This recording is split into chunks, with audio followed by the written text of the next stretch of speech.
कहते हैं कि जिसके पास मोबाइल होता है वो पत्रकार होता है। आज का दौर कुछ ऐसा ही चल रहा है। जब भी कहीं कोई घटना घटती है तो सबसे पहले अगर कोई भी आदमी उसके पास होता है तो अपना मोबाइल निकालता है और मोबाइल निकालने के बाद उसका वीडियो बनाता है या फोटोग्राफ्स उतार लिया करता है। इस फोटोग्राफ्स को या वीडियो को बनाकर वो सोशल मीडिया के अलग अलग प्लेटफॉर्म पर अपलोड कर दिया करता है। एक महिला है, एक व्यक्ति के साथ आपत्तिजनक स्थिति में होती है। इसी बीच में एक लड़की अचानक से आ जाती है। उस लड़की ने उन दोनों व्यक्तियों को आपस में आपत्तिजनक स्थिति में देखा, साथ ही उन्हें संबंध भी बनाते हुए देखा। उसके बाद उसने मोबाइल निकाला। मोबाइल निकालने के बाद उसने उनके फोटो भी लिए और साथ ही उनका वीडियो बनाया। हालांकि ये बात उसने किसी को महसूस नहीं होने दी और ना ही किसी के सामने जाहिर होने दी कि उसने उनका वीडियो बनाया है और उसका फोटोग्राफ्स लिया है। लेकिन ना जाने क्यों सामने वाले को ऐसा लग रहा था कि उसकी जो पोल है वो खुल चुकी है और इसी बात पर इसी वजह से एक कत्ल हो जाता है। कत्ल इतना भयानक होता है कि जब लोगों को इस घटना के बारे में पता चला तो लोगों को यकीन नहीं हुआ कि उस महिला ने इतने शातिर तरीके से एक नहीं बल्कि डबल गेम खेला है। दोस्तों, आज की जो सच्ची घटना हम आपको सुनाने जा रहे हैं, ये सच्ची घटना उत्तर प्रदेश के जिला बागपत की है और इसी बागपत में एक गांव लगता है सिसाना। दरअसल हम बात कर रहे हैं 2 नवंबर 2023 की सुबह करीब 8 बजे के आसपास, जब लोग अपने खेतों की तरफ निकल रहे थे, जा रहे थे, तो गांव का एक शमशान घाट है। शमशान घाट से थोड़ी दूरी पर एक कूड़ा घर बनाया हुआ था। उसकी 4 दीवारी की हुई थी। लोग ज्यादातर अपना कूड़ा उसी में डाला करते थे। इसी बीच जब लोग जा रहे थे तो रास्ते में चलते लोगों को कुछ दुर्गंध आ रही थी, यानी बदबू सी आ रही थी। ग्रामीणों को कुछ शक हुआ तो ग्रामीणों ने उस कूड़ा घर में जब झांक कर देखने की कोशिश की तो उसमें आग लग रही थी। एक सूंटकैस रखा हुआ है, सूंटकैस के अंदर आग लग रही थी और जैसे ही ग्रामीणों ने करीब से झांकने की कोशिश की तो उन्होंने देखा कि एक महिला की लाश है जो जल रही है, उसमें आग लगी हुई है। इसी बीच उनमें से एक बंदा अंदर कूद जाता है, अपना मोबाइल निकालता है। मोबाइल निकालने के बाद एक वीडियो बनाता है, फोटो भी खींच लेता है और फिर फोटोग्राफ्स वीडियो लेने के बाद फिर वो जोर जोर से चीखता है, चिल्लाता है, शोर मचाता है। जैसे ही ग्रामीण उसकी चीखें, उसका शोर सुनते हैं, जो आसपास के गांव थे वहां तक भी ये बात पहुंच जाती है। और अब ये बात केवल सिसाना गांव में नहीं थी बल्कि सिसाना गांव के आसपास में जो गांव थे वहां तक पहुंच जाती है।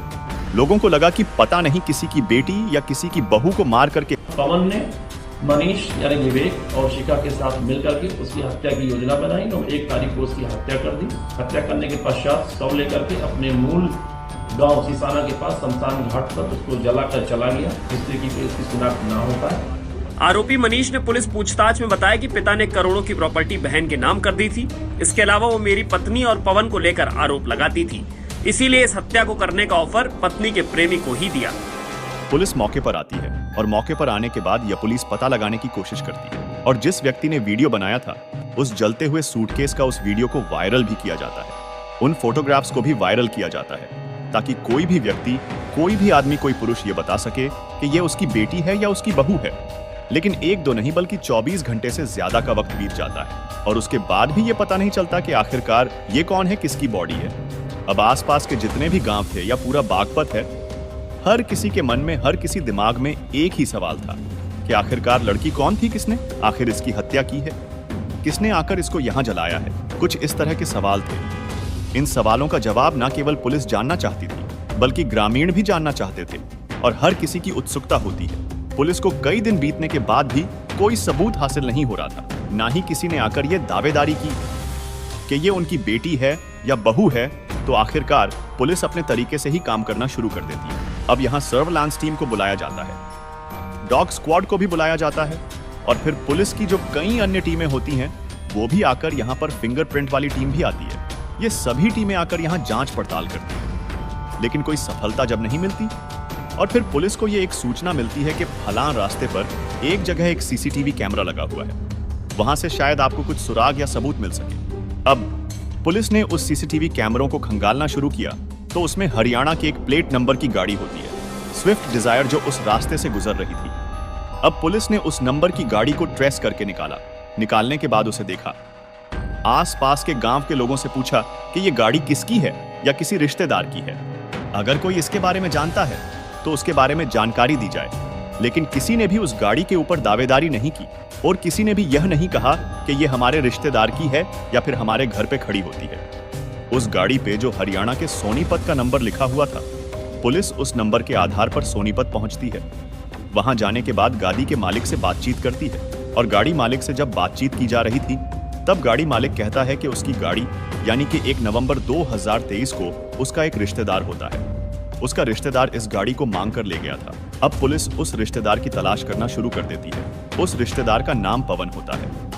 अब पुलिस ने जब पवन की तलाश की, उसका जो एड्रेस और उसके मोबाइल नंबर की लोकेशन वगैरह निकालना शुरू किया, उसकी CDR वगैरह निकलवाने की कोशिश की, तो वो कई लोगों के संपर्क में होता है।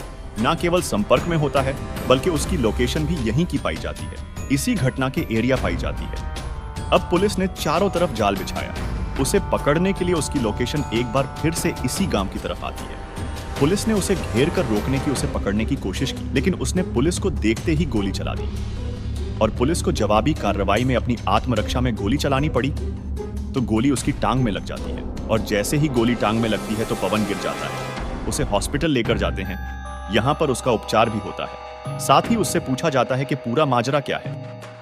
जब पूरा माजरा बताने की बात आती है तो उसकी जो CDR निकल के आती है उसमें एक शिखा नाम की महिला होती है। उसमें उसकी बातचीत का सिलसिला जारी था। साथ ही शिखा की बातचीत होती थी। विवेक चौहान से पुलिस ने इन दोनों को भी पूछताछ के लिए हिरासत में लिया और हिरासत में लेने के बाद एक पूरा गेम, एक कांड या फिर ये कहें कि एक कहानी सामने आती है। दरअसल मरने वाली जो लड़की थी जिसकी बॉडी जलाई गई थी, उसका नाम था मनीषा चौहान उर्फ मिनी, जो कि एक नोएडा की मल्टीनेशनल कंपनी में जॉब किया करती थी। अब इसके बारे में जब पड़ताल की जाती है, साथ ही में शिखा हो या विवेक उर्फ मनीष चौहान हो या फिर इस पवन से बातचीत हो, जब इनसे पूछताछ की जा रही थी तब कुछ ऐसी चौंकाने वाली बात सामने आती है। दरअसल उत्तर प्रदेश के गौतम बुद्ध नगर का सेक्टर 45 का एक गांव सदरपुर लगता है।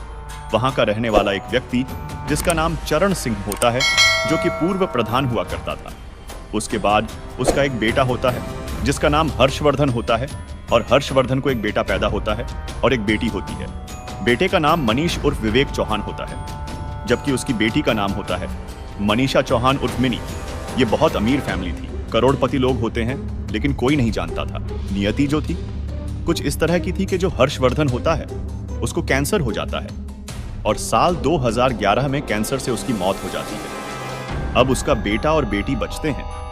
बेटी उस वक्त 10 साल की थी और इसी बीच में मरने से पहले ही, क्योंकि उसे पता था कि उसकी मौत बहुत जल्दी आएगी, तभी उसने अपनी एक वसीयत बनाई और वसीयत में साफ साफ लिखवा दिया कि मैं बेटा और बेटी में कोई फर्क नहीं करता, इसलिए जो भी मेरी जमीन जायदाद है, जो भी कुछ है, वो बेटा और बेटी में बराबर बराबर बांट दिया जाए। और जैसे ही ये वसीयत सामने आती है तो सबसे पहले होश खराब होते हैं। इस मनीष उर्फ विवेक चौहान की आधी जमीन यानी कि करोड़ों की संपत्ति उसकी बहन के नाम पहुंच जाएगी और बेवजह पहुंच जाएगी। इसलिए वो अपनी बहन से खफा रहने लगा, लेकिन उसकी बहन अभी 10 साल की थी। बहन ने मेहनत की पढ़ाई की और पढ़ाई करने के बाद वो बहुत कम समय में अपने घर से निकल गई और अपनी जिम्मेदारी का उसे एहसास होने लगा। कुछ वक्त बीतने के बाद इसके भाई की शादी हो जाती है। विवेक चौहान की सोनीपत की रहने वाली शिखा नाम की लड़की से शादी हो जाती है, लेकिन ये कोई नहीं जानता था कि शिखा का पूर्व में ही शादी से पहले ही एक लड़के यानी कि पवन कुमार से अफेयर होता है और उसके साथ उसकी आपत्तिजनक स्थिति में कभी उन्होंने आपस में एक दूसरे के साथ बहुत बहुत गहरे रिश्ते में थे। तो ये जिंदगी ऐसे ठीक ठाक चल रही थी और ये मनीषा अपना घर छोड़ के चली जाती है। अब कहीं ना कहीं इनको ऐसा लग रहा था कि मनीषा अपनी संपत्ति में जो हक है वो किसी भी कीमत पर नहीं छोड़ेगी और इसीलिए शिखा को यानी मनीषा के भाई की पत्नी को ये बात परेशान करती थी। साथ ही विवेक को भी ये बात परेशान करती थी, लेकिन विवेक इस बात को नहीं जानता था कि उसकी पत्नी का यानी कि शिखा का शादी से पहले ही पवन कुमार के साथ अवैध संबंध है। उसके साथ वो शारीरिक रिश्ते में बंधी हुई है और एक दिन ऐसा होता है कि ये लड़की मनीषा अपनी भाभी के पास जब आती है, अपनी भाभी को एक लड़के के साथ आपत्तिजनक स्थिति में देख लेती है, साथ ही उसका वीडियो बनाती है, उसकी फोटोग्राफ्स लेती है, लेकिन इस बात का कभी किसी से जिक्र नहीं करती और किसी से कुछ कहती नहीं। अपने काम से काम रखती थी। वो लड़की वाकई बहुत टैलेंटेड और होशियार लड़की थी और सब लोग उसकी बड़ी इज्जत किया करते थे। वक्त गुजरता जा रहा था, लेकिन शिखा को लगता है कि ऐसा ना हो कि उसकी पोल पट्टी खुल ना जाए और अगर उसके अवैध रिश्ते के बारे में किसी को पता चल गया तो उसका जो पति है वो उसको छोड़ देगा और उसकी जिंदगी पूरी तरह से नरक हो जाएगी। इसी बीच नशिखा ने अपने पति विवेक के साथ मिलकर एक प्लान किया और उससे कहा कि क्यों ना मनीषा को रास्ते से ही हटा दिया जाए तो सारी की सारी संपत्ति जिसकी कीमत 5 या 6 करोड़ के आसपास बताई जाती है, तो ये सब की सब संपत्ति उनकी खुद की हो जाएगी। और जैसे संपत्ति खुद की होगी, लाइफ एकदम मस्त कटेगी, बढ़िया कटेगी। और शिखा के रास्ते में जो कांटा है, उसके अवैध संबंध की पोल खुलने का, वो भी हमेशा के लिए निकल जाएगा। और इसीलिए उन्होंने एक प्लान बनाया। इस लड़की मनीषा को 31 अक्टूबर 2023 को इससे बातचीत करते हैं। उस दिन हालांकि झगड़ा भी हुआ होता है, लेकिन इसे खुशामद करके कहते हैं कि करवा चौथ का त्योहार है, घर पे होना चाहिए। बहुत अच्छे पकवान बनाए हैं, यानी कि 1 नवंबर 2023 को इस लड़की को घर पे बुलाया जाता है और इस घर में मौजूद होता है पवन, क्योंकि वो शिखा का प्रेमी था। और इस बात का विवेक को बिल्कुल भी पता नहीं था, बिल्कुल भी जानकारी नहीं थी कि इन दोनों का अफेयर है। और फिर ये चारों मिलकर खाना खाते हैं। खाना खाने के बाद जब कुछ वक्त बीत जाता है तो पता चलता है कि मनीषा को नशीला पदार्थ दिया गया था। जैसे ही उसने नशीले पदार्थ का सेवन किया, उस खाने के साथ वो बेहोश होकर जमीन पर गिर जाती है।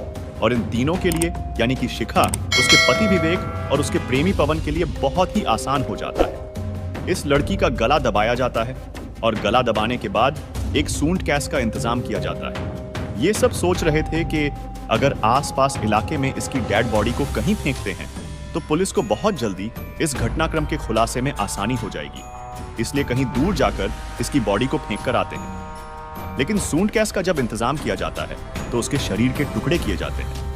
यानी टुकड़े से मतलब कि उसे काटा नहीं जाता, बल्कि तोड़ा जाता है और तोड़कर उस सूंड गैस में फिट कर दिया जाता है। और फिट करने के बाद हरियाणा सोनीपत की एक कार, स्विफ्ट डिजायर, उस कार में बॉडी को रखा जाता है। और रखने के बाद यहां से लगभग 73 किलोमीटर दूर बागपत का एक सिसाना गांव लगता है। और सिसाना गांव में जाकर इस बॉडी को डिस्ट्रॉय करने की कोशिश कर रहे थे, फेंकने की कोशिश करते हैं। सुबह के 4 बज जाते हैं। वहां पहुंचते इसलिए उन्होंने शमशान घाट के पास एक कूड़ा घर होता है, उसकी जो 4 दीवारी थी उसकी हाइट ज्यादा नहीं थी। और उसी कूड़े घर में उस सूंड गैस को डालकर उसके ऊपर बड़ी मात्रा में पेट्रोल डाल दिया जाता है। और जैसी वो पेट्रोल में आग लगती है तो बहुत तेजी के साथ वो आग धू कर जलने लगती है। तो उन्हें डर लग रहा था कि कहीं ऐसा ना हो आसपास किसी को पता चल जाए, क्योंकि गांव के लोग जल्दी जाग जाते हैं, जल्दी उठ जाते हैं। इसलिए वो ज्यादा देर वहां पर रुके नहीं थे, टिके नहीं थे और कुछ देर के बाद वहां से गाड़ी लेकर चले जाते हैं। लेकिन वो गाड़ी, उसका नंबर सीसीटीवी कैमरे में कैद हो जाता है। और गांव वालों को अगले ही दिन जब दुर्गंध आती है, तब तक वैसे तो शरीर आधे से ज्यादा जल चुका था, लेकिन पुलिस को जब बताया गया, पुलिस ने इस घटनाक्रम का खुलासा किया, तो लोगों को यकीन नहीं हो रहा था कि भाभी ने डबल गेम खेला, यानी कि अपनी इज्जत बचाने की कोशिश की। लेकिन जब कत्ल का खुलासा होता है तो न केवल उसकी इज्जत तार-तार होती है, बल्कि पूरे समाज को उसके नाजायज रिश्ते के बारे में भी पता चल जाता है। और ये भी पता चल जाता है कि विवेक अपनी बहन की हत्या करने के लिए, करोड़ों की जमीन हथियाने के लिए वो इस हद तक चला जाता है कि अपनी सगी बहन की हत्या कर देता है। रिश्तों को शर्मसार कर देने वाली ये कहानी सुनाने का उद्देश्य कि अगर कभी भी ऐसा लगे